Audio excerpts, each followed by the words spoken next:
Medicover తో మీ మాతృత్వ కలలను సాకారం చేసుకోండి. ఇప్పుడు IOI పై 50%, IVF పై 20,000 తగ్గింపు మరియు పొందండి ఉచిత కన్సల్టేషన్ తో పాటు ఫ్రీ అల్ట్రాసౌండ్ స్కానింగ్.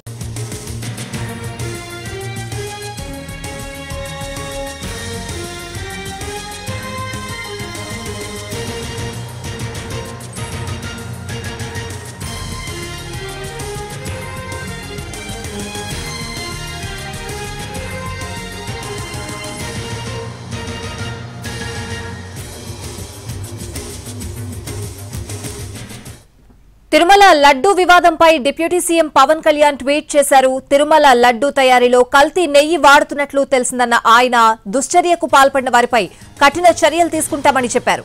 గత ప్రభుత్వంలోని టీటీడీ బోర్డు దీనికి సమాధానం చెప్పాలన్నారు.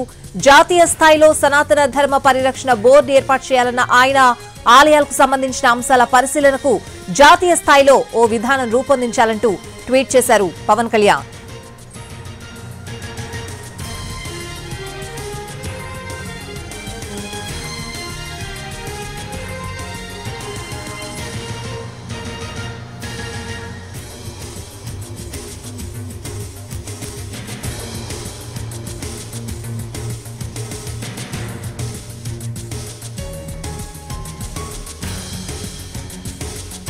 తిరుమల లడ్డూ వివాదంపై డిప్యూటీ సీఎం పవన్ కళ్యాణ్ స్పందించారు. తిరుమల లడ్డూ వివాదంపై ఆయన ట్వీట్ చేశారు. దానికి సంబంధించిన బ్రేకింగ్ అప్డేట్ చూస్తున్నాం.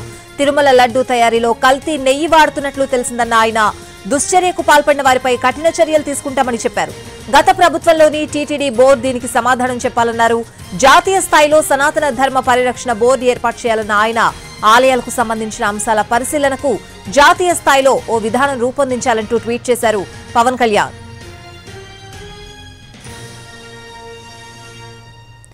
పవన్ కళ్యాణ్ ట్వీట్ కి సంబంధించిన పూర్తి అప్డేట్స్ అడిగి తెలుసుకుందాం. మా ప్రతినిధి PMR చంద్రశేఖర్ ఫోన్ లైన్ లో ఉన్నారు. PMR,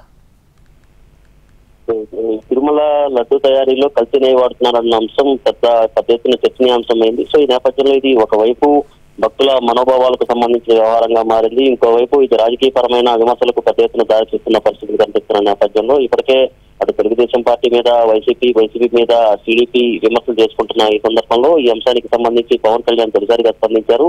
ఈ లడ్డు తయారీలో కల్తీ నెయ్యి వాడుతున్నారన్న విషయం తెలిసి తను చాలా కలత చెందానన్న అంశంతో పాటుగా గత ప్రభుత్వ హయాంలో టీటీడీ బోర్డు దీనికి సమాధానం చెప్పాల్సిన అవసరం ఉంటుంది. ఒక లడ్డు తయారీల వివాదమే కాకుండా మిగతా వ్యవహారాల్లో కూడా గత ప్రభుత్వం పెద్ద ఎత్తున అవినీతికి పాల్పడింది, అక్రమాలకు పాల్పడింది టీటీడీలో అన్న ఆరోపణలు వస్తున్న నేపథ్యంలో ఎన్నో ప్రశ్నలకు గత ప్రభుత్వంలోని టీటీడీ బోర్డు దీనికి సమాధానం చెప్పాల్సిన అవసరం ఉంటుందన్న విషయాన్ని చాలా స్పష్టంగా తన ట్వీట్ లో పవన్ కళ్యాణ్ పేర్కొన్నారు. దీంతో పాటుగా ఒక జాతీయ స్థాయిలో ఒక సనాతన ధర్మ పరిరక్షణ బోర్డును ఏర్పాటు చేయాల్సిన అవసరం ఉంది. అట్ ద సేమ్ టైం ఆలయాల పరిరక్షణకు, ఆలయాల్లో జరుగుతున్న వ్యవహారాలకు సంబంధించిన ఒక జాతీయ స్థాయిలో ఒక విధానం కూడా రూపొందించాల్సిన అవసరం ఉంది. దీని మీద మఠాధిపతులు, పీఠాధిపతులు, న్యాయ నిపుణులతో చర్చించాల్సిన అవసరం ఉందని కూడా పవన్ కళ్యాణ్ తన ట్వీట్ లో పేర్కొన్నారు.